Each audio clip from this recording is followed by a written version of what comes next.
کیا میت کو دفن کرنے کے بعد اور مٹی وغیرہ ڈال دینے کے بعد شریعت میں کوئی عمل ثابت ہے؟ جیسے سر اور پیروں کی جانب کچھ آیت پڑھنا اور اجتماعی دعا کرنا۔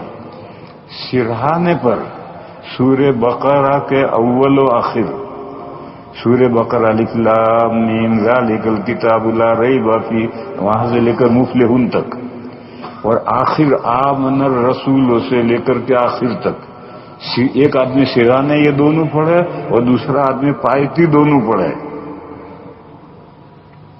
یہ صحابہ کے عمل سے ثابت ہے۔ اور اپنے یہاں دیوبند میں بھی یہ عمل ہے، جب یہ ایک آدمی سرانے اور ایک پایتی پڑھے، اگر دو آدمی نہیں ہیں تو جس نے سرانے پڑھا ہے وہی پھر پایتی آ کر پڑھے گا، اور اگر دو آدمی ہیں تو ایک سرانے پڑھے گا ایک پایتی پڑھے گا۔ اتنے میں جو لوگ دفن کے لیے آئے ہیں اور قبرستان میں بکھرے ہوئے ہیں وہ سب قبر کے پاس آ جاتے ہیں اور کھڑے کھڑے دو دعائیں کرتے ہیں۔ ایک، اے اللہ اس میت کی مغفرت فرما، یہ اپنے دل میں دعا کرتے ہیں اب مغفرت فرما، اور اس سے اب جو سوالات ہوں گے اس کا صحیح جواب دینے کی توفیق عطا فرما۔ یہ دو دعائیں، یہ سب آ کر کھڑے ہو کر دو دعائیں کرتے ہیں، پھر جب یہ اول و آخر پڑھ کر کے چلتے ہیں تو سب لوگ چلے جاتے ہیں۔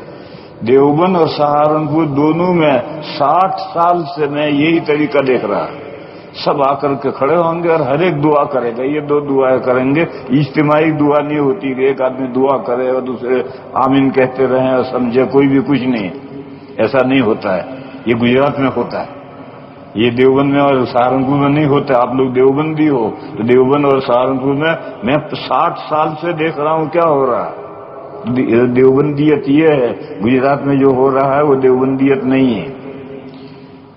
فتاوی رحیمیہ میں مفتی صاحب نے یہ لکھا ہے، بولٹن میں سردی کا زمانہ تھا اور برف پڑ رہی تھی اور ایک جنازہ دفن کرنے کے لیے میں گیا، تو اب گاڑیوں سے اتر کر کے قبر پر گئے، وہاں بھی جو گورکن ہوتے ہیں مشینیں ہوتی ہیں اسی سے سب کام ہوتا ہے۔ اب ایک صاحب نے دعا شروع کر دی، 15-20 منٹ ہوئی دعائی پوری نہیں ہوتی، ان کے رب نے چل ہی رہے ہیں اور میں سردی میں ٹھٹر رہا، بھی میں تو ہاتھ پھر کے جا کے گاڑی میں بیٹھ گیا کہ کرتے رہو تم دعا۔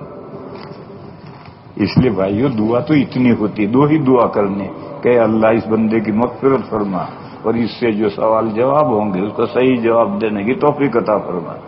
نبی ابو داؤد میں حدیث ہے، نبی پاک صلی اللہ تعالی علیہ وسلم ایک جنازے کی دفن سے جب فارغ ہوئے تو حضور نے صحابہ سے کہا، استغفروا لاخیکم وصلوا له التثبیت فانه الآن یسأل، اپنے بھائی کے لیے دعائے مغفرت کرو اور اس کے لیے جو سوال جواب ہوں گے اس میں صحیح جواب دینے کی توفیق کی دعا کرو۔ تو اگر جہرن دعا ہے تو اس کو کہنے کی کیا ضرورت ہے؟ حضور ہاتھ اٹھا کر دعا کرتے جہرن اور سب لوگ آمین آمین کہتے، لوگوں کو یہ کہنے کی کیا ضرورت تھی کہ دو دعائیں کرو؟